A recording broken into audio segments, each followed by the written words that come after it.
মুক্তি পেয়েছেন লেবানিজ শিক্ষক জর্জ আবদাল্লাহ। ফ্রান্সে টানা ৪১ বছর কারাভোগের পর অবশেষে মুক্তি পেয়েছেন লেবানিজ শিক্ষক ও ফিলিস্তিনি সংগ্রামের প্রতীক জর্জ আবদাল্লাহ। শুক্রবার ফ্রান্স থেকে সরাসরি বৈরুতে পাঠানো হবে তাকে। ১৯৮৭ সালে মার্কিন ও ইসরায়েলি দুই কূটনীতিককে হত্যায় সহায়তার অভিযোগে দোষী সাব্যস্ত হন তিনি। সরাসরি হত্যাকাণ্ডে জড়িত না থাকলেও তাকে যাবজ্জীবন কারাদণ্ড দেওয়া হয়।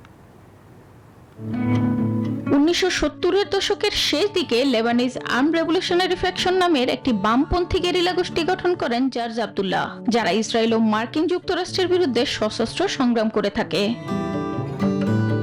১৯৮৪ সালে তাকে ফ্রান্সে গ্রেপ্তারের পরে ১৯৯৯ সাল থেকে তিনি শর্ত সাপেক্ষে মুক্তির উপযোগী ছিলেন, কিন্তু যুক্তরাষ্ট্র ও ইসরায়েলের চাপের কারণে দীর্ঘ সময় ধরে তার মুক্তি আটকে রাখা হয়।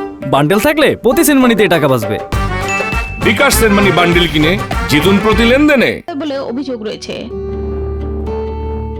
তার মুক্তির দাবিতে প্রতি বছর ফ্রান্সে বামপন্থী কর্মীরা আন্দোলন করছেন। এমনকি ফ্রান্সের ৩টি বাম নেতৃত্বাধীন পৌরসভা তাকে অনারারি সিটিজেন ঘোষণা করে। সাহিত্যে নোবেলজয়ী লেখিকা অ্যানি আর্নো তাকে রাষ্ট্রীয় জুলুমের শিকার বলে উল্লেখ করেন। জর্জ আবদুল্লাহর দীর্ঘ কারাবাস এখন অযৌক্তিক। চলতি বছর এমনই রায় দেন ফরাসি আপিল আদালত। বলা হয় তিনি আর সমাজের জন্য হুমকি নন। তবে মুক্তির সঙ্গে সঙ্গেই তাকে ফ্রান্স থেকে বহিষ্কারের শর্ত দেন আদালত। শুক্রবার ভোরে কারাগার থেকে মুক্তি পান তিনি।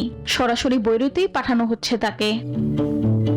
সংগ্রাম আর প্রতিবাদের প্রতীক হয়ে ওঠা এই মানুষটি অবশেষে মুক্তি পেলেন। এ যেন বিশ্বের মুক্তিকামী মানুষের কাছে এক স্বস্তির খবর।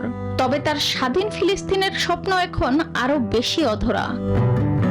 Desk report, news 24।